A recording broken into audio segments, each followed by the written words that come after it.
Okay so hello बच्चों, कैसे हो आप सभी लोग। तो होपफुली आपने पहला चैप्टर 10 सीबीएसई का पढ़ लिया था, जिसका नाम जो भी हो मुझे उससे कोई फर्क नहीं पड़ता है, बट हाँ उसमें जो टॉपिक थे वो बहुत ज्यादा इंपॉर्टेंट थे। तो आज हम जो स्टार्ट करने वाले बच्चों, उस चैप्टर का नाम है एसिड बेस एंड सॉल्ट। मैं सभी बच्चों को पहले बता दूं, ये चैप्टर 2 है केमिस्ट्री का। साफ बनता रहेगा ऐसे, क्योंकि आज मेरा पेन जो है वो बहुत दूर रखा हुआ है, तो मैं हाथ से ही सारा टाइप करना शुरू करूंगा। सबसे पहले मैं आपको बता दूं about acid base and salt के बारे में। देखिए, एसिड बेस एंड सॉल्ट में हमें कुछ टर्म्स को याद रखना है जो रियल लाइफ से रिलेट करता है। जैसे आप एसिड के बारे में बहुत पहले से जो डेफिनेशंस पढ़ते आ रहे हो, आपको याद होगा कि कोई भी चीज जिसका टेस्ट कैसा हो, खट्टा, ठीक है। पहले बोला जाता ना कि जिसका टेस्ट कैसा हो, खट्टा हो, उसको हम लोग क्या बोलेंगे, एसिड। अरे बाप रे, यानी हम लेमन खा रहे हैं, खट्टा है तो वो एसिड है। अच्छा, सल्फ्यूरिक एसिड पी रहे हैं, वो भी खट्टा है, एसिड है। तो भैया गलती मत करना सल्फ्यूरिक एसिड को टेस्ट करने की। कुछ बच्चे हैं मेरी बात मान के गए, लाओ 1 किलो सल्फ्यूरिक एसिड लेते हैं, 1 लीटर सल्फ्यूरिक एसिड टेस्ट कर लेते हैं, भाई साहब जीभ जल जाएगा और आप साफ हो जाओगे। तो ये मत करना प्लीज।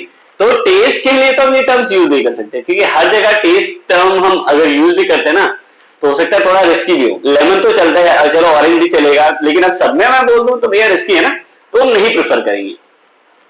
कई लोगों ने कहा सुनो ये तो हमारा डेफिनेशन था, भैया तुम बताओ डेफिनेशन है क्या। तो हाँ ये सही भी है कि हमें दूसरा डेफिनेशन पता तो होना चाहिए। कैसे बस बोल दिया टेस्ट नहीं है तो कुछ और भी नहीं बनाएंगे, नहीं ऐसे नहीं। डेफिनेशन उसकी जो दूसरी बनी उसमें साफ साफ बोला गया कि कोई भी ऐसा सब्सटेंस जिसको आप पानी में डिसॉल्व करो, मुझे इस बात से कोई मतलब नहीं है कि वो कौन सा सब्सटेंस है, ठीक है, कोई भी ऐसा सब्सटेंस जिसको आप पानी में मिला दो और पानी में मिलाने के बाद आपको तुरंत पता चले भैया हाइड्रोनियम आयन, क्या बनता है, हाइड्रोनियम आयन। तो अगर हाइड्रोनियम आयन बन रहा है बच्चों, अगर हाइड्रोनियम आयन बन रहा है, so that is called what, acid. जो भी सब्सटेंस मिलाने से हाइड्रोनियम आयन बनेगा उस सब्सटेंस को हम लोग क्या बोलेंगे, एसिड। सवाल, सर क्या तुरंत मिलाने से तुरंत एसिड बन जाएगा? ना, ऐसा नहीं होता। सबसे पहले भैया ये HCl जो है पानी में मिलते हैं, मिलने के बाद ये टूट जाएंगे। अच्छा, टूटेंगे किसमें, H प्लस और Cl माइनस। अच्छा, तुरंत Cl माइनस से H2O को कोई मतलब नहीं है, मतलब H2O को किससे है, H प्लस से। कहा और भाई तुम भी हमारे जैसे हो, तुम्हारे पास भी हाइड्रोजन, हमारे पास भी हाइड्रोजन, आओ मिल लेते हैं। अच्छा, मिल के जानते हो क्या बना लिए, हाइड्रोनियम है, ठीक है। थोड़ा सा आज कॉमिक वे में इसलिए क्योंकि मैं चाह रहा हूँ कि यार कब तक ऐसे बोरिंग बोरिंग पढ़ाता रहूंगा। कुछ बच्चों ने कहा भी कि सर आप बहुत सीरियस रहते हैं क्लास में, और यहाँ पे भी बहुत सीरियस हैं तो मैं सीरियस नहीं हूँ। मैं कोशिश करूंगा कि जो भी टर्म्स आपको बताऊं बस थोड़ा सा इजी वे में बताऊं। ओके, तो अब जो हमारा नेक्स्ट टर्म आता है कि हाँ ये भैया देखो प्रोसीजर तो मुझे लगता है सारे बच्चों को समझ में आ गया कि भैया पहले HCl जाएगा, HCl गया, दो हिस्सों में टूटा, H प्लस और Cl माइनस। फिर H प्लस और Cl माइनस में H2O ढूंढ रहा है अपने दोस्त को, तो उसको कौन मिला, H प्लस से मिला और क्या बना लिया, हाइड्रोनियम आयन। H3O प्लस को ही बेटा हम लोग हाइड्रोनियम आयन करते हैं। कई बच्चे कहेंगे सुनो ऐसे नहीं चलेगा, ऐसे नहीं चलेगा, एग्जांपल बताइए। तो एग्जांपल बता दो ना, जो रियल लाइफ में तो आप सब लोग सुने भी होंगे, सिट्रिक एसिड, लैक्टिक एसिड, ये तो रियल लाइफ वाला है, ठीक है, जो सारे बच्चों ने सुना है। लेकिन हाइड्रोक्लोरिक एसिड, सल्फ्यूरिक एसिड सिर्फ आप लैब में सुनते हो। सल्फ्यूरिक एसिड भी शायद इन वाटर में जो आप डालते हो ना पानी, तो ये थोड़ा मोड़ा अमाउंट में मतलब तेजाब मिला होता है, और जो ओरिजिनली सबसे पहले अंदर होता है उसमें तो पूरा तेजाब होता है। तो तेजाब मीन्स सल्फ्यूरिक एसिड। कोई आपके सामने बोले तेजाब क्या है, इसको तेजाब मत बोलो, इसको क्या बोलो, सल्फ्यूरिक एसिड। चलो मजाक की बातें हो गई बच्चों। अब हम लोग आते हैं नेक्स्ट टॉपिक पे, जिसका नाम है भैया क्या, क्लासिफिकेशन ऑफ एसिड। मैं अपने कैमरे को इधर एडजस्ट करता रहूंगा, मुझे मजा आता है, ठीक है, अपने ही कैमरे को एडजस्ट करने में बार बार अपनी शक्ल इधर उधर देखता रहता हूँ चलो अब हम लोग जो बात करने जा रहे हैं उसका नाम है क्लासिफिकेशन ऑफ एसिड। देखो पहले आप एक चीज समझो, जैसे मान लो मैं ही बोलूं कि भैया आप स्कूल्स का क्लासिफिकेशन करो, तो आप कहते हो ना कि सर क्लास 1 है, क्लास 2 है, क्लास 3 है, क्लास 4 है। कैसे पता चला भैया क्लास 1 का बच्चा है, अगर वो क्लास 1 की बुक लेके बैठा हुआ तो क्लास 1 का है, क्लास 2 की बुक लेके बैठा हुआ क्लास 2 का है, क्लास 3 का। तो मतलब अलग अलग प्रॉपर्टीज एक एसिड के अंदर, एक स्कूल के अंदर अगर आपको दिख जाए तो उनका क्या होगा, क्लासिफिकेशन, ठीक है। वैसे ही अगर मैं अपने क्लासिफिकेशन बोलूं तो yes here I am a teacher, here I am as a friend, here I am as a son, here I am as a कुछ भी, मतलब आप 10 चीजें जोड़ सकते हो, ठीक है, कुछ खतरनाक मत जोड़ना बस, ठीक है, मुझे पता है बहुत शरारती बच्चे हो। चलो तो अब हम लोग बात करने वाले हैं नेक्स्ट टर्म की, ठीक है। यहाँ पे एसिड की जैसे हमारे क्लासिफिकेशन हो सकते हैं वैसे इनके भी क्लासिफिकेशन होते हैं। तो कैसे होते हैं बच्चों, on the basis of source, मतलब कहां से लाया गया है उस बिहाफ पे, on the basis of strength, उनकी ताकत पे, ओ भाई साहब। अच्छा, on the basis of concentration की, अच्छा ये ज्यादा है या कम है, ठीक है, on the basis of basicity of N acid, परेशान मत होइएगा अगर आपको कोई नए टर्म लग रहे हैं ना, तो मैंने आपको पहले कह दिया कि परेशान होने की जरूरत नहीं, टर्म्स नहीं हो सकते हैं लेकिन मैं तो एक्सप्लेन सब करने वाला हूं, ठीक है। तो अब हम लोग बात करने वाले सबसे पहले term on the basis of source. Source का मतलब कहां से मिल रहा है। मेरी बात आप लोग याद रखिएगा, आपको दो तरह से मिल सकता है, या तो हो सकता है वो आपको नेचुरली मिले, एंड फॉर नेचुरली, या तो आपको मिनरल से मिले, या आप कह सकते हो मैन मेड, कुछ भी बोल सकते हो, मिनरल से मिले। तो अगर आपको नेचुरली कोई भी चीज मिल रही है, नेचुरली का मतलब यहां पे हो सकता है प्लांट और एनिमल से। अगर आपको प्लांट और एनिमल से मिल रहा है बच्चों, तो आप उनको बोलोगे ऑर्गेनिक एसिड। आप उन एसिड को क्या बोलोगे, ऑर्गेनिक एसिड। ऐसे कोई भी एसिड जो आपको प्लांट या एनिमल से मिले, उनको आप लोग क्या बोलोगे, ऑर्गेनिक एसिड। देखो मैंने सारे एग्जांपल्स लिख दिए कि सिट्रिक एसिड कहां होता है, ऑरेंज और लेमन। लैक्टिक एसिड कहां होता है, मिल्क में। यूरिक एसिड कहां होता है, यूरिन में। ब्यूटरिक एसिड कहां होता है, बटर में। टार्ट्रिक एसिड कहां होता है, टर्मरिन या ग्रेप्स में। मैलिक एसिड कहां होता है, एप्पल में। फायदा क्या है, मेरी बात सुनो, कभी कभार हो सकता है ना कि जब आप अपने दोस्तों के बीच में बैठे तो कहो, ए सुनो, ज्यादा एप्पल खाओगे तो तुमको एसिडिटी की प्रॉब्लम होगी, तो वो कहेंगे एप्पल में कहां होता है, तो कहना ओ भाई एप्पल में होता है मैलिक एसिड। मतलब आप ये बोल सकते हो। मेरी बातों को बस आप थोड़ा थोड़ा समझने की कोशिश कीजिए, अलग अलग तरीके से अगर आप यूज करेंगे ना ये सारे शब्दों को, तो आपको ये भी पता चल जाएगा भैया इसमें क्या क्या होता है, और लर्न करने के तरीके थोड़े से आपके लिए आसान हो जाएंगे, ठीक है। तो मैं पूरी कोशिश यही कर रहा हूं कि आपको कोई भी चीज लर्न करने के लिए तरीका बस खाली ढूंढना है कि ओ भाई ऐसे जब भूलोगे ना तो आपको शायद सारी चीज जल्दी जल्दी याद हो जाएगी। चलो अब हम लोग आते हैं इनऑर्गेनिक एसिड। इनऑर्गेनिक एसिड का मतलब है बच्चों जो भी चीजें आपको मिनरल से मिले। थोड़ी गर्मी आज मुझे लगता है बहुत ज्यादा है, ठीक है, बट कोई नहीं, सिनेमा रहेंगे, ठीक है। एसी बहुत जल्दी खरीदेंगे, गरीबी भी बहुत ज्यादा है टीचरों की, बट कोई नहीं।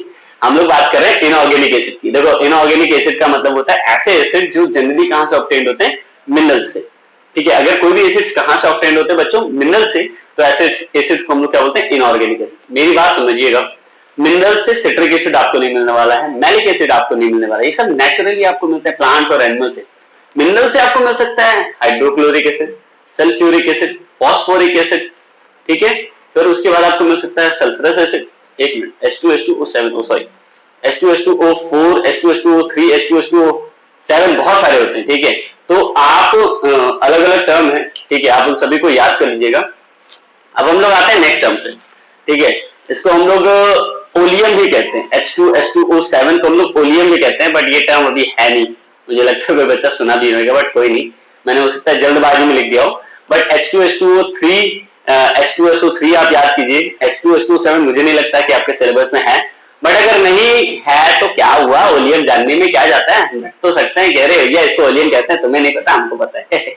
चलो अब हम लोग आगे बढ़ते हैं।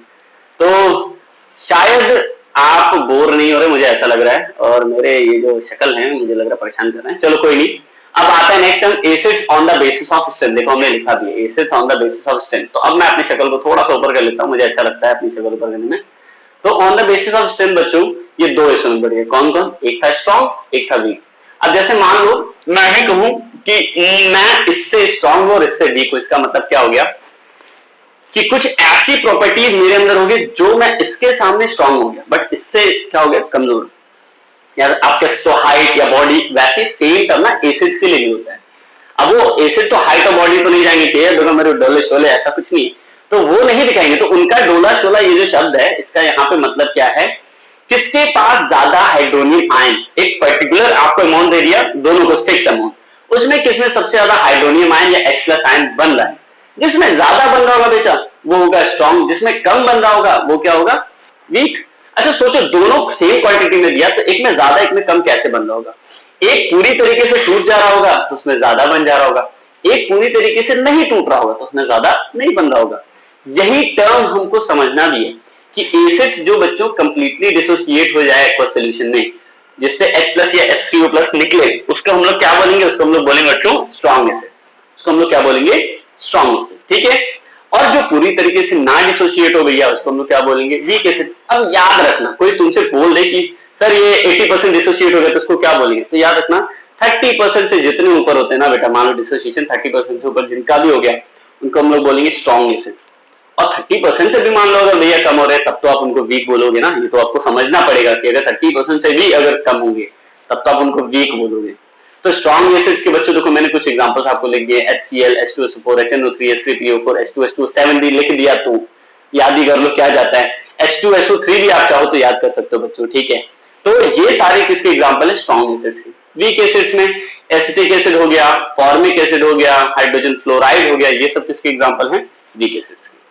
नेक्स्ट हम आता है बच्चों हमारा acids on the basis of concentration. मेरी बात याद रखिएगा, कंसंट्रेशन के बेसिस पे बच्चों एसिड्स का क्लासिफिकेशन। देखो कंसंट्रेशन का मतलब क्या था, जैसे मान लो हमने कहा इतना डब्बा हम पूरा लेके आए थे एसिड और इसको एक बाल्टी पानी में डाल दिए, ये क्या कि एक बाल्टी पानी में डाल दिए।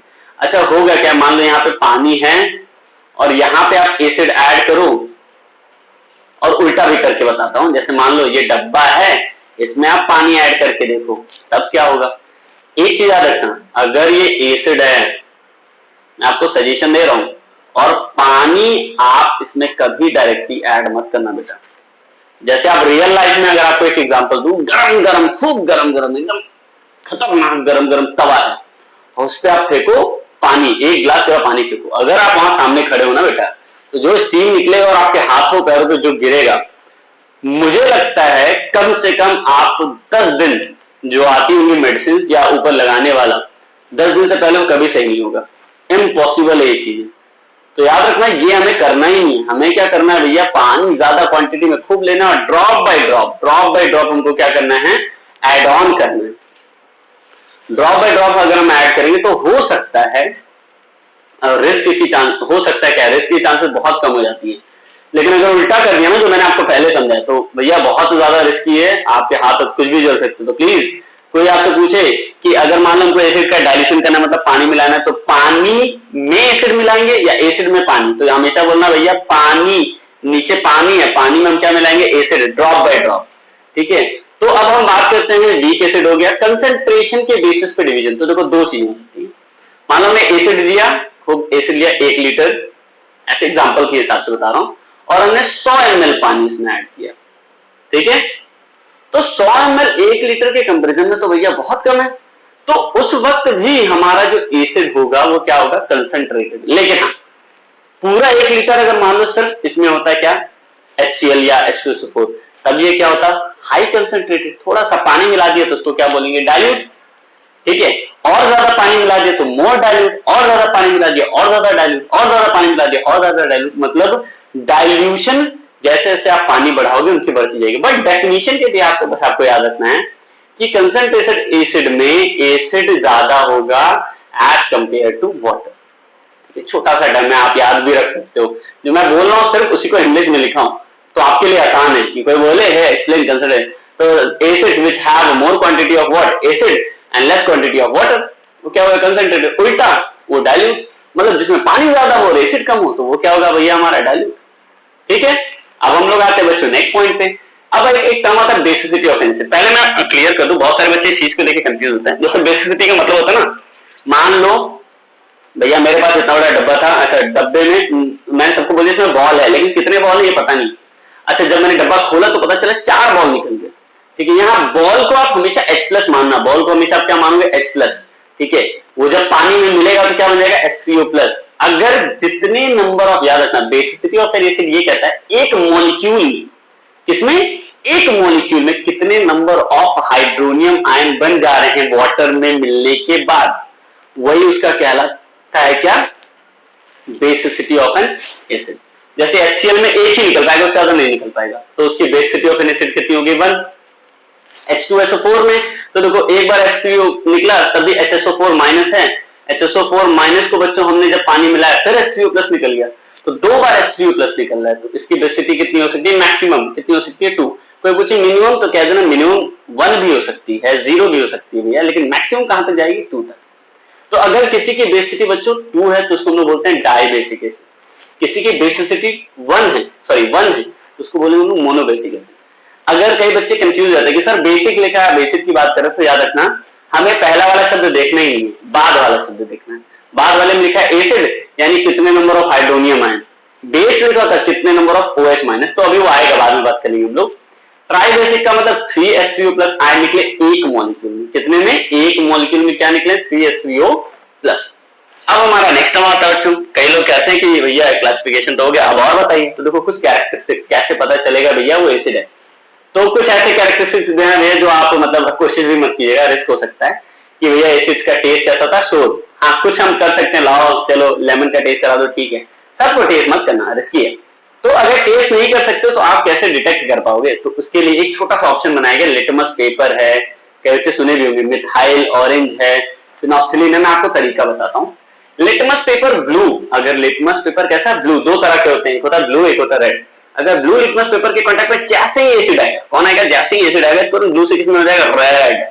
ठीक है, किसमें हो जाएगा, रेड। रेड हो, मैजिक नहीं कर रहा हूं मैं, ओरिजिनली किस कलर में हो जाएगा, रेड। ठीक है, तो यानी ये किसमें कन्वर्ट करता है, ब्लू को रेड में। एक और इंडिकेटर होता है, मैं आपको बता दूं इंडिकेटर होता है। इंडिकेटर का मतलब ही होता है भैया कि कुछ भी आप इंडिकेट करो। जैसे बाइक में टू टू टू इंडिकेटर जब घुमा देते तो घूम रहा है ना कि लेफ्ट साइड या राइट साइड, वैसे इंडिकेटर का टर्म ही है ये कि इंडिकेट करना। तो जैसे कुछ भी आपने एसिड ही मान लो ऐड किया, तो मिथाइल ऑरेंज पहले किस कलर में था, ऑरेंज, ऐड किया रेड, अरे बाप रे, मतलब कुछ है इसमें, ये आने से कुछ चेंज हुआ है। तो अगर ऑरेंज टू रेड हो रहा है तो मतलब ये जो सब्सटेंस है वो क्या है, एसिड। क्या है, एसिड। और याद रखिएगा फिनोप्थिलीन, मैं आपको एक और चीज बता दूं, नहीं दिया हो सकता है जल्दबाजी में भूल गया हूं, एक और इंडिकेटर होता है फिनोप्थिलीन। तो दो तरह के वो होते हैं, एक होता है कलरलेस, एक होता है पिंक। याद रखना पिंक तभी होता है जब उसमें बेस ऐड कर दिया जाता है, बट मैं कह रहा हूं दोनों में से कोई भी कलर आप एसिड में ऐड करोगे वो उसको कर देगा कलरलेस। इतनी चीजें अगर आप समझ गए हो तो असली बात, यही सबसे इंपॉर्टेंट बात है मेरे लिए। एक होता है लेमन वाले एसिड, एप्पल वाले एसिड, तो वो नुकसान नहीं करते हैं बहुत ज्यादा, मतलब हमारे शरीर पे गिर जाए तो बहुत नुकसान हो सकता है, फायदा करे। कई लोग तो लेमन लगा के पूरा चेहरा साफ करते हैं, मैंने कोई लेमन नहीं लगाया बेटा, मैं सही बताऊं, मैं ऐसे ही दिखता ही हूँ, गंदी शक्ल। चलो कोई बात नहीं, मैं ये कह रहा हूँ, मैं आपको बताने जा रहा था कि स्ट्रॉन्ग एसिड जो होते हैं बेटा वो बहुत ज्यादा करोजिव होते हैं। ठीक है, कोरोजिव होते हैं। इसका मतलब क्या है भैया, करोजन याद है पुराना वाला, ईटन अप ग्रेजुअली, स्किन पे गिरा, ईटन अप ग्रेजुअली, खटाक से खा गया पूरा। तो मतलब ये करोजिव इन नेचर होते हैं स्ट्रॉन्ग एसिड। ठीक है, बहुत ज्यादा रिएक्टिव होते हैं। ठीक है, अगर कोई भी मेटल, याद रखें, अब यहां से आता है फॉर्मूला वाला खेल। डिस्प्लेसमेंट रिएक्शन आपको याद है बच्चों, मैंने पुराने वीडियोस में आपको बताया था कि कोई भी ऐसा हाई रिएक्टिव मेटल जो लो रिएक्टिव मेटल को डिस्प्लेस कर दे उसके कंपाउंड से, तो यहां लो रिएक्टिव हमेशा हाइड्रोजन ही होगा। तो अगर कोई high reactive metal low reactive metal से क्या कर दे, इसको डिस्प्लेस कर दे और नया कंपाउंड बना दे, तो उसको हम लोग बच्चों बोलते हैं क्या, डिस्प्लेसमेंट रिएक्शन। उसको हम लोग क्या बोलते हैं, डिस्प्लेसमेंट रिएक्शन। तो जनरली यहाँ पे जो डिस्प्लेसमेंट होगा, क्या बनेगा, मैं वो भी आपको बता दूं। जब कोई मेटल एसिड से रिएक्ट करेगा तो दो चीज बनेगा, सॉल्ट और हाइड्रोजन। कोई पूछे कैसे, तो कहो ये हाई रिएक्टिव है, हाइड्रोजन को हटाया खुद आ गया, जिंक क्लोराइड बन गया, और हाइड्रोजन क्या हो गया, अलग। देखो ये जो क्लोराइड, मेटल क्लोराइड कोई भी होते हैं या मेटल ब्रोमाइड, ये सब क्या होते हैं, सॉल्ट होते हैं। एक कैटायन एक एनायन हमेशा, मतलब मेटल्स वाला अगर कैटायन और एनायन से अगर वो मिल रहा है, एक्सेप्ट ऑक्सीजन, इस शब्द को बिल्कुल मत देखिएगा, या सल्फर, तो वैसे वो जनरली क्या बनाएगा, सॉल्ट। ठीक है, जनरली सॉल्ट तो मैं हैलोजन को ही ज्यादातर प्रेफरेंस देता हूं, बट हाँ बाकी सारे भी सॉल्ट बना लेते हैं। ठीक है, अब आता है नेक्स्ट रिएक्शन विद बेस। देखो न्यूट्रलाइजेशन रिएक्शन कितने बच्चों को याद है, मैंने डबल डिस्प्लेसमेंट में ही आपको बता दिया था, याद कीजिए पुराने वाले टॉपिक में। तो न्यूट्रलाइजेशन रिएक्शन हमसे क्या बोलता था भैया, न्यूट्रलाइजेशन रिएक्शन बोलता था कि भैया अगर कोई भी एसिड किससे रिएक्ट हो, बेस से, किससे रिएक्ट हो, बेस से, और क्या बना ले, सॉल्ट एंड वाटर, तो वो क्या होगा, न्यूट्रलाइजेशन रिएक्शन। ध्यान से देखो, NaCl को ले लिया और HOH से डबल डिस्प्लेसमेंट हो रहा है कि नहीं हो रहा है, तो Na और Cl जब रिएक्ट किया क्या बन गया, NaCl, और HOH जब रिएक्ट किया तो क्या बन गया, H2O। क्या बन गया, H2O। इसके बाद बच्चों नेक्स्ट टर्म आता है हमारा, ठीक है, लग रहा है मेरे बाल उड़ रहे हैं क्या, अच्छा। इसके बाद जो नेक्स्ट टर्म आता है वो हमारा क्या आता है, रिएक्शन विद मेटल ऑक्साइड। मैं एक चीज सबसे पहले आप सभी बच्चों को क्लियर कर दूं, मेटल ऑक्साइड या मेटल हाइड्रोक्साइड, मैं इन दोनों को मानता हूं बेस ही, इन दोनों को क्या मानता हूं, बेस ही मानता हूं। तो चाहे मेटल ऑक्साइड हुआ चाहे मेटल हाइड्रोक्साइड हुआ, बेटा ये दोनों जब भी रिएक्ट करेंगे क्या बनाएंगे, सॉल्ट एंड वाटर। एक ऐसा एक्सेप्शन है, जो नॉन मेटल हाइड्रोक्साइड हो के भी एसिड से रिएक्ट करता है तो सॉल्ट एंड वाटर बनाता है, वो कुछ और नहीं है बेटा, वो है NH4OH। इसका भी रिएक्शन जब आप कराओगे एसिड से तो सॉल्ट एंड वाटर बनेगा। अब वो हो सकता है बाद में NH4Cl टूट के NH3 और HCl हो जाए, लेकिन वैसे जनरली नहीं होता है। अच्छा, एक और छोटा सा टर्म मैं आपको जा रहा हूं बताने, अगर मान लीजिए किसी भी, ये तो समझ में आ गया ना कि मेटल ऑक्साइड हो चाहे भैया मेटल हाइड्रोक्साइड, याद रख लेना, मेटल ऑक्साइड चाहे मेटल हाइड्रोक्साइड, एसिड से रिएक्ट कराओगे सॉल्ट और वाटर ही बनेगा। ठीक है, अच्छा अब नेक्स्ट पॉइंट आता है reaction with metal carbonate. Reaction with क्या बेटा, रिएक्शन विद मेटल कार्बोनेट। देखिए अगर मैं बात करूं रिएक्शन विद मेटल कार्बोनेट की, तो आपको याद रखना है मेटल कार्बोनेट या बाइकार्बोनेट दो चीजों से मिलकर बनते हैं। किससे किससे? मेटल कार्बोनेट बच्चों मिलकर बना होता है सोडियम ऑक्साइड और कार्बन डाइऑक्साइड, मतलब सॉरी मेटल ऑक्साइड और कार्बन डाइऑक्साइड, और मेटल बाइकार्बोनेट बना होता है मेटल हाइड्रोक्साइड और कार्बन डाइऑक्साइड। काम आसान हो गया क्यों? क्योंकि CO2 तो लास्ट में निकल जाएगा, बचा कौन? बेस और एसिड। मैंने ये चीज आपको पहले ही तैयार करा दिया, तो आप स्मार्ट हो चुके हो कि भैया बेस और एसिड जब भी रिएक्ट करेंगे वो क्या बनाएंगे? Salt and water. काम हो गया मेरा। ठीक है, अब उसके बाद क्या है?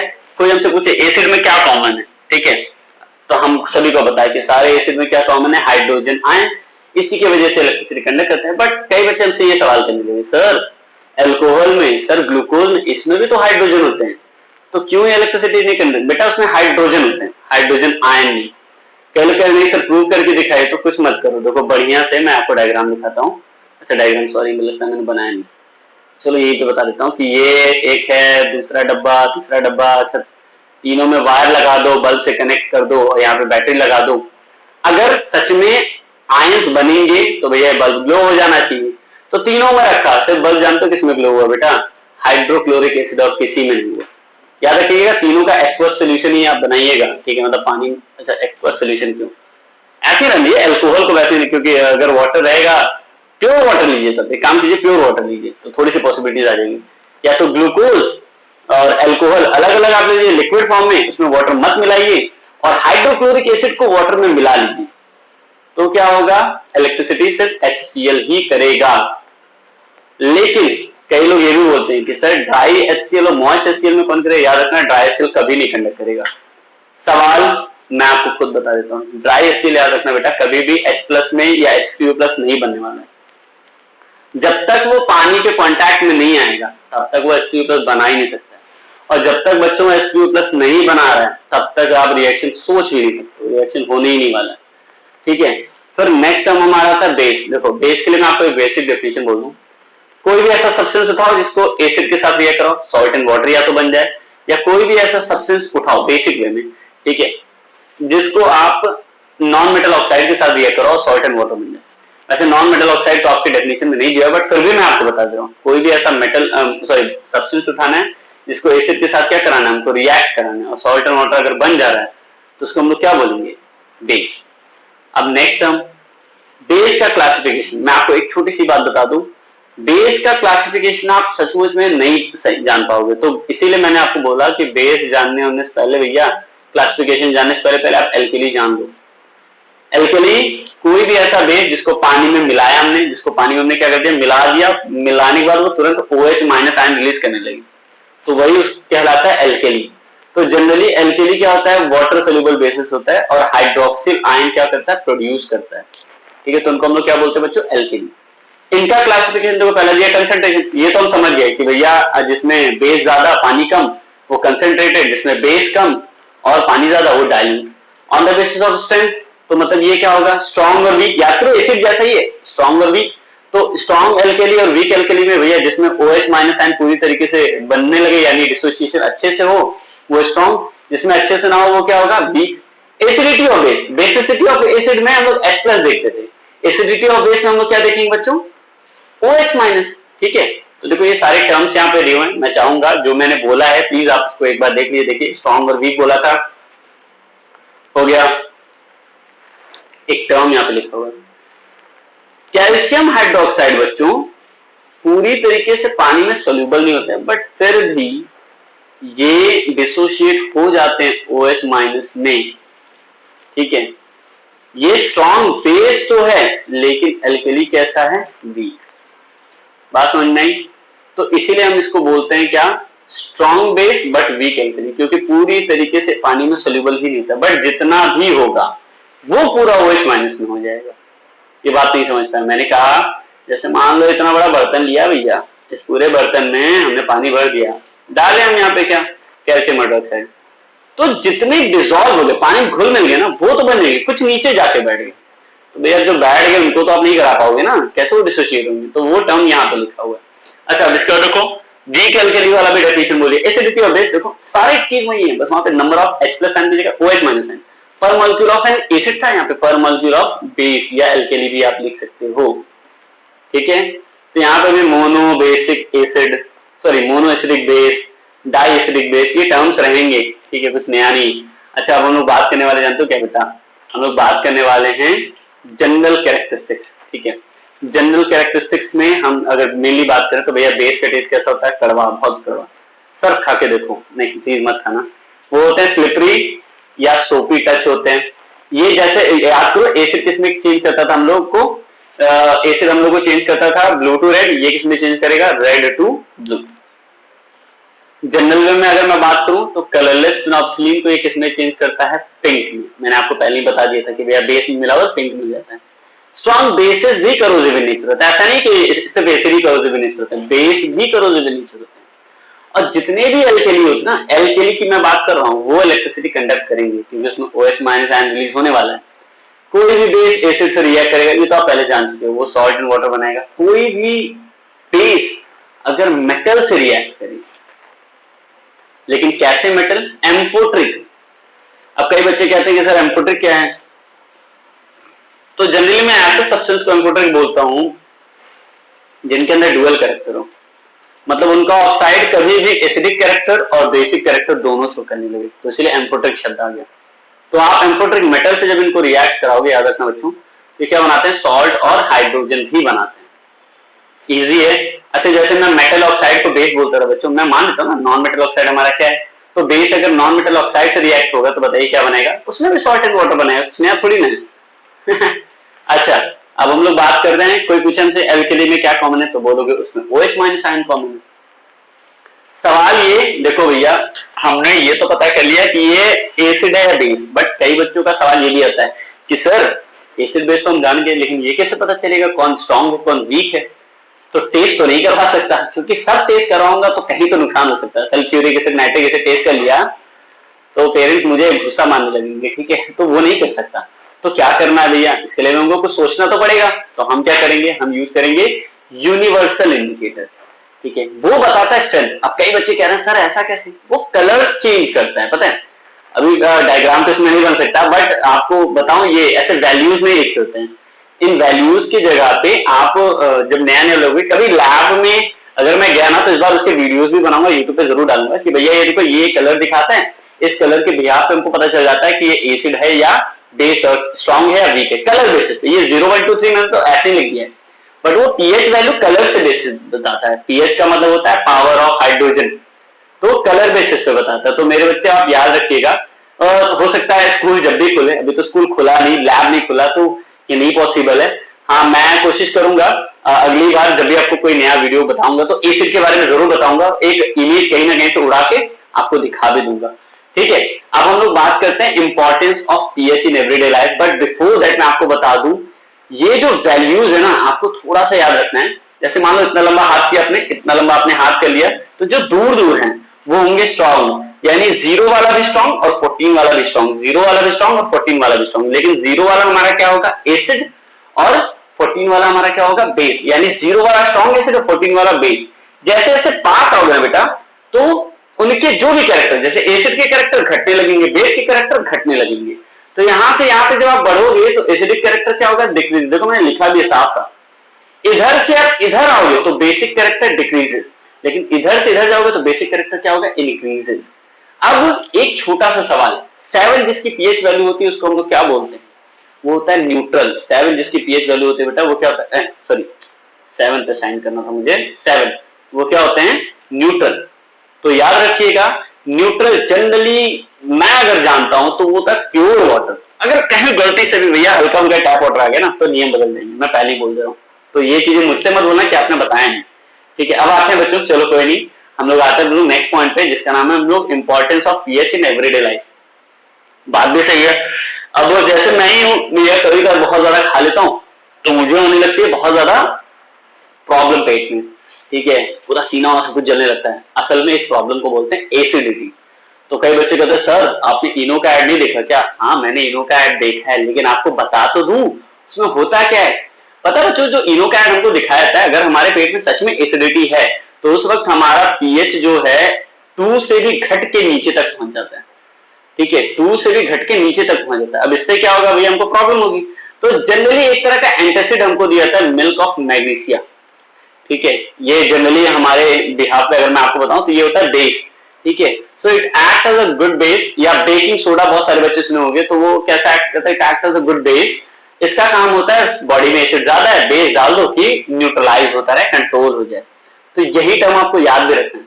अच्छा, एक चीज याद रखना, ये बहुत इंपॉर्टेंट भी है, कि अगर आपका पीएच, जैसे दूध का जो पीएच होता है ना, अगर 5.5 तक है या उससे थोड़ा सा ऊपर है तब तो ठीक है, लेकिन अगर बिलो 5.5 आया तो आप दांत टूट के धड़ से गिर जाएंगे। कारण जो आप खाना खाते हो, ठीक है, वो बैक्टीरिया को डिग्रेड करते हैं, डिग्रेड करने के बाद पता है क्या बनाते हैं वहां से, एसिड।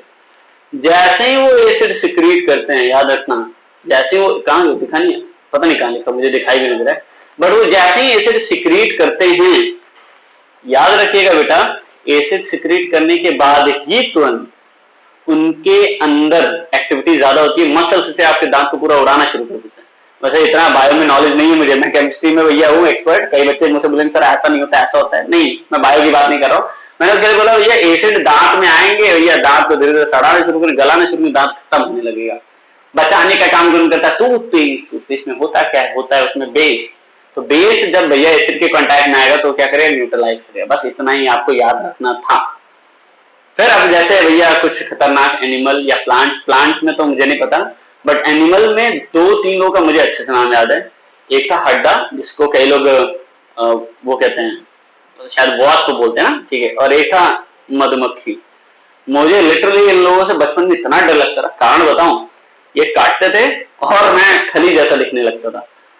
खली जैसा दिखूं अच्छा है, मैं बचपन से बहुत मोटा होना चाहता था, बट जो दर्द भी होता था ना वो मतलब अलग ही लेवल पे होता था। तो कई लोग सुने भी होंगे आप लोग कि जब कोई एक पर्टिकुलर चीज काटता है तो बता दे कि ये लगा लो वो लगा लो, तो वो जनरली कुछ होते हैं जो हमारे बॉडी में एसिड सिक्रीट कर देते हैं, कुछ होते हैं हमारे बॉडी में जो क्या सिक्रीट कर देते हैं, बेस।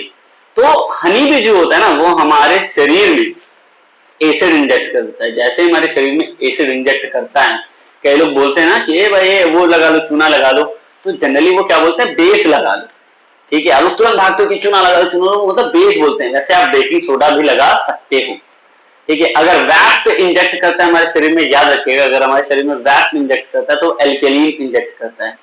इसके लिए आप क्या कर सकते हो, विनेगर लगा लो, थोड़ा सा लेमन लगा लो, तो वो कंट्रोल कर सकता है, ठीक है। ये इतनी छोटी सी चीजें थी जो मैं आपको बताना चाह रहा था। अब ये बातें तो शायद मुझे लगता है सारे बच्चे इस वक्त जानते हैं। जैसे सॉइल पीएच और प्लांट ग्रोथ की मैं अगर बात करूं तो याद रखिएगा, जितने भी प्लांट ग्रो करते हैं ना उनका जो पीएच वैल्यू होता है लगभग लगभग 7 के बराबर होता है। अगर मान लो सॉइल बहुत ज्यादा बेसिक है या एसिडिक है तो प्लांट सही से ग्रो नहीं करता है। तो उसके लिए प्लांट सही से मतलब ग्रो करता रहे, उसके लिए जनरली सॉइल में फर्टिलाइजर्स या कुछ ना कुछ ऐड किया जाता है, ठीक है। अगर मान लो सॉइल बहुत ज्यादा एसिडिक है तो उसमें क्विक लाइम या स्लेक्ड लाइम ऐड कर दिया जाता है। मान लो सॉइल बहुत ज्यादा एल्कलाइन है तो कोई डिकेइंग मैटर उसमें ऐड कर दिया जाता है, ठीक है। तो ये अलग अलग टर्म्स हैं, मैं आपको पहले ही इसलिए बता रहा हूं क्योंकि आपको पता होना चाहिए। रियल लाइफ है, पता है, ये रियल लाइफ है। कई बच्चे अगर जो गांव से रिलेट करते हैं उनको पता भी होगा कि भैया खाद जो शब्द है ना, खाद, उसमें आप लोगों ने देखा भी होगा पहले के टाइम में तो लाइक गोबर को ही प्रेफरेंस देते थे, बट अभी तो मतलब अलग अलग तरह के फर्टिलाइजर आ गए, मॉडर्न फर्टिलाइजर आ गए। बट जनरली उनको पता था कि भैया हाँ यहाँ पे कई लोग कहते हैं कि एसिड की मात्रा ज्यादा है तो भैया वहां पे क्या ऐड करना है, बेस की मात्रा बहुत ज्यादा है तो क्या ऐड करना है, उनको पता था पहले से। चलिए अब हम लोग बात करने वाले बच्चों सॉल्ट के बारे में। तो पहले मेरा एक छोटा सा डेफिनेशन पार्ट है जो आप डिस्प्लेसमेंट से पढ़ चुके हो या एसिड और बेस की डेफिनेशन से पढ़ चुके हो कि जब एसिड और बेस आपस में रिएक्ट करें तो जो बने वो क्या है, सॉल्ट। या तो जब मेटल किसी एसिड से रिएक्ट करे और कुछ हटा के बन जाए वो क्या है, सॉल्ट। तो डेफिनेशन है रिप्लेसमेंट ऑफ हाइड्रोजन आयन, चाहे वो बेस एसिड से चाहे मेटल और एसिड से बने, उनको हम लोग क्या बोलेंगे, सॉल्ट, जो भी बन के तैयार हो। अब नेक्स्ट टर्म आता है बच्चों हमारा, नेक्स्ट टर्म हमारा क्या आता है कि सॉल्ट जनरली 3 हिस्सों में बढ़ गया। किस हिस्सों में बढ़ गया, 3 हिस्सों में बढ़ गया। कौन कौन, एक था न्यूट्रल सॉल्ट, एक था एसिडिक सॉल्ट और एक था बेसिक सॉल्ट। अब कई बच्चे कहेंगे सर न्यूट्रल सॉल्ट क्या है, तो देखो दो आए शक्तिमान और जूनियर आपस में लड़े, कोई नहीं बचा। क्यों, क्योंकि दोनों के पास ताकत थी। तो न्यूट्रल सॉल्ट कब बनेगा, जब स्ट्रॉन्ग एसिड और स्ट्रॉन्ग बेस आपस में लड़ेंगे। अब बात है एसिडिक सॉल्ट, तो देखो नाम से पता चल रहा है कि स्ट्रॉन्ग एसिड होगा बट वीक बेस होगा, लड़ेंगे तो क्या बन जाएगा, एसिडिक सॉल्ट, बेसिक सॉल्ट बोल रहा हूं तो स्ट्रॉन्ग बेस और वीक एसिड रिएक्ट करेंगे तो क्या बन जाएगा, बेसिक सॉल्ट। ठीक है, इतनी बातें शायद सारे बच्चों को समझ में आ रही होंगी। आज मैं थोड़ा सा स्लो चल रहा हूं क्योंकि मैं चाह रहा हूं आप सारी चीजें अच्छे से समझो, इसीलिए। नेक्स्ट आता है फैमिली ऑफ सॉल्ट। अच्छा, फैमिली ऑफ सॉल्ट के बारे में मत बोलो भैया, फैमिली जहां पे शब्द आता है ना बहुत लंबे हो जाते हैं। और आपको पता है मैं मतलब श्रीवास्तव फैमिली बिलोंग करता हूँ, तो भैया हमारी फैमिली ना बहुत लंबे चौड़े होते हैं। ठीक है, अरे अरे तुम तो हमारे चाचा के बेटे के फूफा के लड़के हो। ठीक है, ऐसे जनरली रिलेशन जुड़ाते हैं। तो यहाँ पे इसका मतलब क्या पहले आप समझो। मैं जब बात करूंगा ना फैमिली ऑफ सॉल्ट की, तो जैसे मान लो मैंने बात किया Na का, तो Na की फैमिली में कौन कौन आ सकता है, या क्लोरीन आ सकता है, सल्फेट आ सकता है, लेकिन कब, जब आप कंपाउंड जुड़ाओगे सामने तब। अब इसका मतलब क्या है, जैसे मान लो मैंने Na लिखा, यहां पर भी Na लिखा, यहां पर भी Na लिखा, बट यहां ऐड कर दिया Cl, यहां ऐड कर दिया ब्रोमीन, यहां ऐड कर दिया I। मेरी बात समझिएगा, सब में कॉमन क्या है, Na, तो किसके फैमिली हो गए, Na के फैमिली हो गए। बात समझ में आया बेटा, ये किसके फैमिली हो गए, Na के। और मान लो यहाँ पे आपको दिख रहा है दोनों तरफ Cl Cl है, तो ये किसकी फैमिली होगी, क्लोरीन की फैमिली। तो कोई जरूरी नहीं कि सिर्फ मेटल के सॉल्ट हो सकते हैं, फैमिली ऑफ सॉल्ट हो सकते हैं भैया, नॉन मेटल की भी फैमिली ऑफ सॉल्ट है। बट याद रखिएगा, फैमिली का मतलब सब में एक वो पर्सन कॉमन दिखे जिसकी आप फैमिली बनाना चाह रहे हो। ये बातें सारे बच्चों को समझ में आई?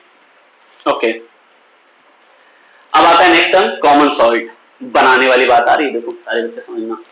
ये है टर्म बनाना कैसे। मैं आपको पहले ही बता दिया हूं कि neutralisation reaction is the effective reaction जो सबसे काम आने वाला है। तो यहां से तो आप लैब में बना सकते हो, बट आप ये सोचो अगर यही चीज ना मैं लैब में बना के और मार्केट में मैं बेचूं, तो या तो मैं गरीब हो जाऊंगा क्योंकि कोई खरीदेगा नहीं, या तो जो खरीदेगा वो गरीब हो जाएगा, क्योंकि 1 लाख 2 लाख में मैं बेचूंगा इसको।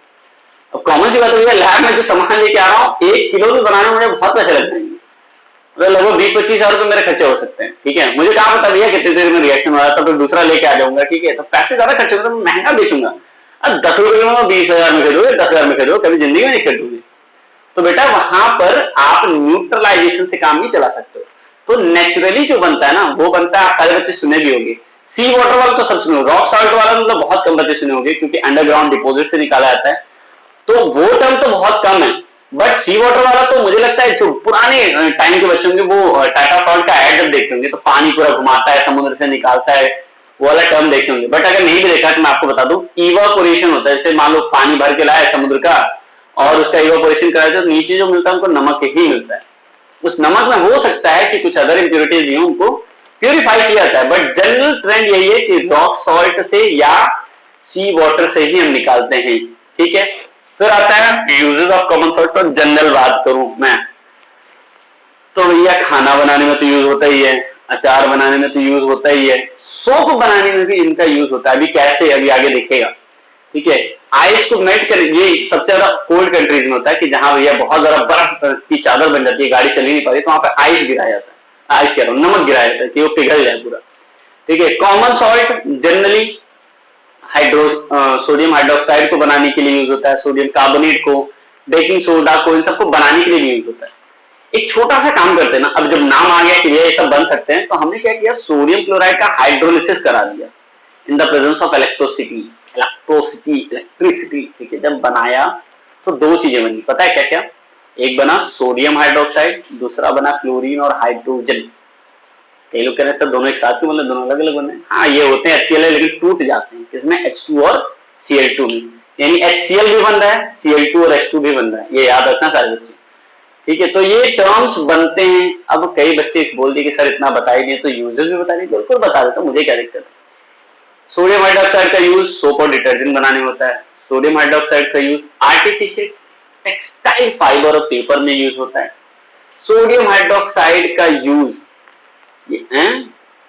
ओके सॉरी, मैंने कहा बनाने में नहीं, प्यूरिफिकेशन में होता है। जैसे बॉक्साइट और जो होते हैं उनकी प्यूरिफिकेशन भी यूज होता है। अब आप सोच रहे होंगे ये कैसे, तो मैं 11th में आपको ये पूरा टॉपिक ही बताने वाला, इंपॉर्टेंट है। ठीक है, और डिग्रीसिंग मेटल्स में बनाने में, ठीक है आप कह सकते हो, और डाइज और ब्लीच बनाने में भी इनका यूज होता है। नेक्स्ट हम आता है क्लोरीन, देखो बचा होता ना वहां पे क्लोरीन, इनका यूज कहां पे होगा, तो मेरी बात सारे बच्चे सुन लीजिए कि क्लोरीन का यूज तो भैया सबसे ज्यादा होता है साफ करने में, स्विमिंग पूल को, पानी को साफ करने में, ब्लीचिंग पाउडर को बनाने में, हाइड्रोक्लोरिक एसिड को बनाने में, even PVC polyvinyl chloride CFCS, chlorofluorocarbon, इन सबको बनाने में भी यूज होता है। ड्राई क्लीनिंग में Cl2 का बहुत ज्यादा यूज होता है, ये तो सच है। अब नेक्स्ट हम आता है हाइड्रोजन। तो सबसे ज्यादा हाइड्रोजन तो मैंने जो सुना था ना पहले अपने टाइम में, एक तो था बॉम्ब बनाने में, तो प्लीज वो मत लिखिएगा, नुकसान हो जाएगा, और दूसरा था फ्यूल एज अ रॉकेट। मतलब एयरफोर्स में पढ़ा होगा हम सारे बच्चों ने। और भी होता है जैसे HCl बनाने में, अमोनिया बनाने में भी यूज होते हैं, लेकिन मैंने ये दो अभी भी मुझे मतलब याद है, बचपन से अभी तक ये चीजें याद है, तो मैंने कहा आपको ही बता दूं।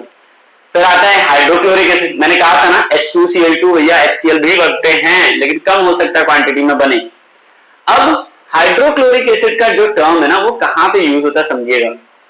हाइड्रोक्लोरिक एसिड का यूज होता है वो क्लीनिंग में होता है, किसके, आयरन शीट के, PVC बनाने में यूज होता है, क्लोराइड सॉल्ट बनाने में यूज होता है। खुद ही समझो NaOH HCl मिलके NaCl बन रहा था, तो क्लोराइड सॉल्ट बनाने में यूज होता है। बहुत सारे मेडिसिन में भी यूज होता है। ठीक है, तो ये सारे टर्म्स बेटा आप लोग जरूर देखिएगा प्लीज, ये सारे टर्म्स इंपॉर्टेंट है, नहीं तो मैं खुद भी इतना किसी को फोर्स नहीं करता। नेक्स्ट हम आते हैं भैया वॉशिंग सोडा कैसे बनाते हैं। तो देखो वॉशिंग सोडा को बनाने के लिए एक छोटी सी बात मैं आपको बता दूं। वॉशिंग सोडा को बनाने के लिए आपको 3 स्टेप चाहिए। मैं तीनों स्टेप आपको बता दे रहा हूं, लेकिन उससे पहले वॉशिंग सोडा का फॉर्मूला क्या होता है, वो होता है Na2CO3.10:2। इसी को हम लोग सोडियम कार्बोनेट के क्रिस्टल्स बोलते हैं। सोडियम कार्बोनेट के जब क्रिस्टल शब्द आ गया ना, यानी मॉलिक्यूल ऑफ वाटर है। अब स्टेप क्या है, सबसे पहले स्टेप में आपको लेना है NaCl, H2O, NH3 और CO2। 4 चीजें लेनी है। जब आप लेंगे तो बन जाएगा NaHCO3 और NH4Cl। कोई बच्चा पूछने लगा हमसे कि सर हुआ कैसे, प्लीज बता दो ना। मैंने कहा बच्चा परेशान मत हो, मैं बताता हूं। NaCl से बाद में आपको 2-3 चीजें दिख रही है, H2O, OH माइनस। मैं कह रहा हूं NH3 और H2O को ना मिला दो पानी में। किसमें मिला दो, पानी में, मतलब NH3 को H2O को। जैसे हमने मिलाया ना तो बन जाता है NH4OH। क्या बन गया बच्चों, NH4OH। अब याद क्या रखना है, यहीं से सारी चीजें डिसाइड होती है। NH4OH ना तुरंत प्लस माइनस और OH माइनस में कन्वर्ट हो गया। मेरी बात याद रखना, प्लस और माइनस में कन्वर्ट हो गया। Cl तुरंत इसके पास चला गया, क्या बन गया, NH4Cl। ये तो काम क्लियर हो गया। अब बचा कौन हमारे पास, Na प्लस OH माइनस, ये तो मिल गया, NaOH बन गया। अब NaOH से जब आप CO2 पास करोगे, मैं पहले ही आपको बता दे रहा हूं, तो ये जानते हो क्या बनता है, ये बनता है NaHCO और एक और 3। पूछो कैसे, देखो OH तो था, CO2 भी आ गया, तो एक ऑक्सीजन मिलाया, कितना हो गया, CO3। बाकी सब बच्चों जोड़ दो। ये मेरा तरीका है बस कि आपको याद रहे, और कोई इंटेंशन नहीं था बच्चों, ऐसा नहीं कि ये मैंने खुद से इन्वेंशन कर लिया। ये तरीका है बस करिए आपको याद रखने का। ठीक है, फिर NaHCO3 को आप हीट करोगे तो देखो क्या बनेगा, सोडियम कार्बोनेट। जब सोडियम कार्बोनेट निकल जाए ना, क्योंकि 2 लिख दिया है ना, पहले से आ रहा है ना, बाकी सारी चीज जो बचे निकाल दो, तो क्या क्या निकलेगा मैं बता भी दे रहा हूँ। CO2 और H2O यहां से निकलेगा। ठीक है, अब इसके बाद नेक्स्ट हम क्या आता है कि मान लो सोडियम कार्बोनेट बन गया, तो पानी में इसको रखो, गर्म करो, ठंडा करो, गर्म करो, ठंडा करो, तुरंत बन जाएगा क्या, वॉशिंग सोडा। ये टर्म है जो आपको याद रखना है प्रोसीजर, क्योंकि बोर्ड में बहुत बार पूछा हुआ है। याद रखोगे तुम्हारे लिए फायदा है, मेरा कुछ नहीं होने वाला। ठीक है, अब हम लोग आते हैं प्रिपरेशन ऑफ वॉशिंग सोडा। तो प्रिपरेशन ऑफ वॉशिंग सोडा में मैं अगर आपसे बात करूं, तो ये जनरल वे में अगर मैं बात करूं तो ये होते हैं क्रिस्टलाइन सॉलिड। ठीक है, अब प्रॉपर्टीज में, सॉरी मैं जल्दबाजी में कुछ और बोल रहा था, मैंने कहा प्रॉपर्टीज ऑफ वॉशिंग सोडा। तो जनरल वे में ये क्या होता है, ट्रांसपेरेंट क्रिस्टलाइन सॉलिड। ये पानी में सोल्यूबल हो जाते हैं, आपने देखा है .10:2 लिख दिया, मतलब हो जाएंगे आराम से। वॉशिंग सोडा का सबसे मेन अगर मैं बात करूं ना, तो एक एक्शन है क्लींजिंग एक्शन, जिसके वजह से ये फेमस भी है। तो ये इसके अंदर क्लींजिंग प्रॉपर्टीज है, क्योंकि इसके अंदर बेसिक कैरेक्टर है बेटा। तो रेड लिटमस को किसमें चेंज करेगा, ब्लू में, सीधी सी बात है। अब आते हैं लोग नेक्स्ट टर्म पे। कई बच्चे हमसे पूछते हैं कि यूज ऑफ सोडियम कार्बोनेट बताइए, यानी वॉशिंग सोडा बताइए। तो क्लींजिंग एक्शन तो बोल ही दिया, तो सीधी सी बात है। कुछ बच्चों ने सुना होगा हार्ड वाटर को रिमूव करने के लिए, परमानेंट हार्ड वाटर को रिमूव करने के लिए हम वॉशिंग सोडा का यूज करते हैं या सोडियम कार्बोनेट का यूज करते हैं। तो ये भी एक यूज हो गया। ग्लास, सोप, पेपर, इन सब की मैन्युफैक्चर में भी इनका यूज हम लोग करते हैं।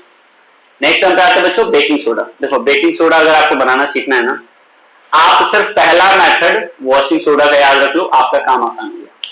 लो अब इससे अच्छी बात क्या होगी, क्योंकि बेकिंग सोडा का फॉर्मूला होता है बच्चों NaHCO3, जो हमने पहले ही स्टेप में ना वॉशिंग सोडा में बना लिया था। लो टेंशन खत्म, अब तो मैं रट्टा भी नहीं मानना है। तो NaHCO3 जो होता है वो पानी में इतना ज्यादा सोल्यूबल नहीं होता है, स्लाइटली सोल्यूबल होता है। और अगर बहुत ज्यादा आप उसको कूल करने लगोगे तो नीचे सेटल भी हो जाएगा। ठीक है, अब कोई आपसे पूछे इसका आप बताओ प्रॉपर्टीज, तो ये भी होता है व्हाइट क्रिस्टल। ठीक है, पानी में लेकिन पूरी तरीके से सोल्यूबल बच्चों नहीं होगा, ये बहुत ज्यादा करोजिव नहीं होगा, लेकिन इसके अंदर एक प्लस पॉइंट होता है कि इसके अंदर माइल्ड एल्कलाइन कैरेक्टर होता है। याद करो मैंने बोला था बेकिंग सोडा एसिडिटी से रिलीफ देने के लिए भी यूज होता है, लेकिन अगर आप बेकिंग सोडा को हीट करोगे, ये सेकंड जो रिएक्शन था ना याद करो वॉशिंग सोडा का, वही दे दिया है, तो मतलब हमको बहुत टेंशन नहीं लेना है, बस रिएक्शन वो वाला याद हो गया, ये हमारा काम हो जाएगा।